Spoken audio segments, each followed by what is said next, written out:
दोस्तों आज जानेंगे पिछैती गेहूं में सरसों की खली और गुड़ का प्रयोग करके हम कैसे उससे ज़्यादा पैदावार ले सकते हैं, ज़्यादा मुनाफा कमा सकते हैं। क्योंकि दोस्तों ये जो गेहूं होता है पिछैती, इसमें एक तो पहले ज़्यादा सर्दी होती है, जब हम गेहूं की बुवाई करते हैं तो देर से उगता है, और जब ये पकता है तो उस समय ज़्यादा टेम्परेचर होता है, उससे फ्लावरिंग अवस्था पर ज़्यादा प्रभाव पड़ता है, जिससे हमें उपज कम मिलती है। तो आज इन सभी के बारे में जानेंगे कि किस प्रकार हम सरसों की खली और गुड़ का प्रयोग करके अपने गेहूं से ज़्यादा पैदावार ले सकते हैं। तो शुरू करने से पहले आपसे अनुरोध है, यदि आप चैनल पर नए हैं तो चैनल को अभी सब्सक्राइब कर लें, बेल आइकन को ऑल पर सेट कर लें और अपने दूसरे किसान दोस्तों में इस वीडियो को शेयर करें। तो दोस्तों ये जो सरसों की खली होती है ये काफ़ी लाभदायक हमारे फसल के लिए होती है, और गेहूं क्या और दूसरी सभी फसलों में इसका प्रयोग किया जाता है और हमारे किसान भाई इसका प्रयोग कर सकते हैं। यदि इसके साथ हम गुड़ का प्रयोग कर लें तो इसका जो असर है वो बहुत ज़्यादा बढ़ जाता है। कुल मिलाकर हमें जो क्रॉप है वो ज़्यादा ग्रोथ देती है और ज़्यादा ग्रोथ देकर ज़्यादा उपज देती है। अब दोस्तों बात करते हैं कि जो सरसों की खली होती है इसमें क्या क्या होता है, ये कैसे हमारी फसल को ज़्यादा पैदावार देने के लिए उत्प्रेरित करती है। तो दोस्तों ये जो सरसों की खली होती है इसमें नाइट्रोजन, फास्फोरस, पोटास सहित दूसरे पोषक तत्व होते हैं, जिसका प्रयोग करने से हमारी जो उपज है हमें ज़्यादा मिलती है। क्योंकि इसका प्रयोग करने से जो पौधों की जो ग्रोथ है वो ज़्यादा तेज़ होती है, और जो टिलर्स हैं, जो कल्ले हैं, उनकी संख्या बढ़ती है, जिसके कारण हमें अपने जो गेहूं से उपज ज़्यादा मिलती है।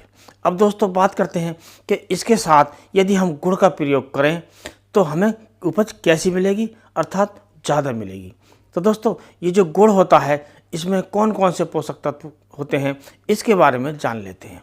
तो दोस्तों इसमें जो मुख्य रूप से होता है प्रोटीन, और दोस्तों प्रोटीन आप सभी जानते हैं जो हमारे महंगे महंगे टॉनिक होते हैं सब में प्रोटीन होता है, उसी का फसल पर प्रभाव पड़ता है, जिससे हमें ज़्यादा उपज मिलती है।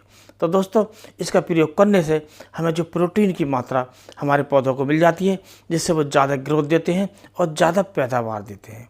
और दोस्तों इसके बाद जो इसमें बड़ी मात्रा में वो होता है आयरन, अर्थात फेरस, लोहे की मात्रा होती है।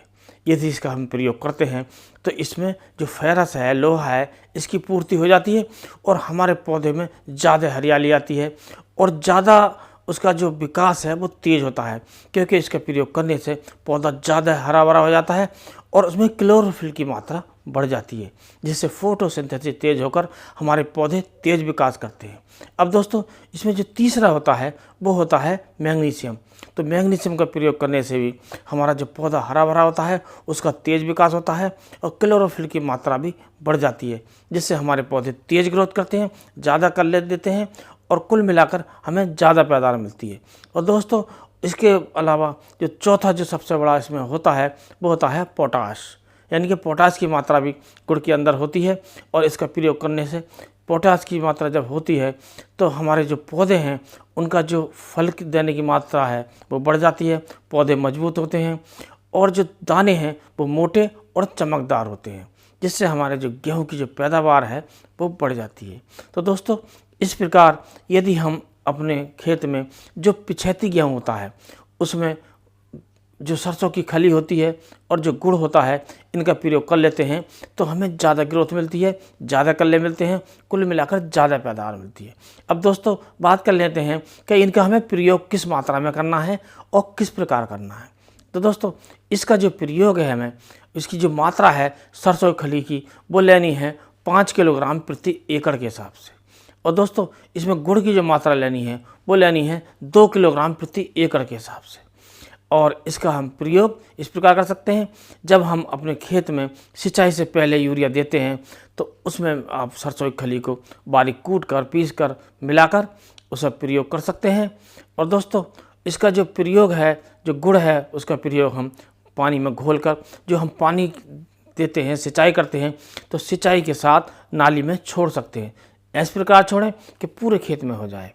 और दोस्तों इसका जो प्रयोग है यदि हम बाद में करते हैं तो हम दोनों को यूरिया हम पहले देते हैं, और जो सरसों की खली है इस सरसों की खली को और गुड़ को हम दोनों को एक साथ घोलकर पानी के साथ छोड़ सकते हैं। और पानी का साथ इस प्रकार छोड़ते हैं कि इसे इस प्रकार घोलें, दोनों को घोल लें और नाली में धीरे धीरे छोड़ते रहें। इसका प्रयोग आप किसी बाल्टी में मग लेकर भी कर सकते हैं, या टोंटी वाली जो टंकी होती है उसमें भरकर भी छोड़ सकते हैं। आपको ध्यान इतना रखना है कि आपका जो प्रयोग है ये इस प्रकार करना है कि पूरे खेत में एकसार फैल जाए, जिससे हमें जो उत्पादन है वो ज़्यादा मिलेगा। तो दोस्तों, आज के वीडियो में इतना ही। अगले वीडियो में नए टॉपिक के साथ मिलते हैं। तब तक के लिए नमस्कार।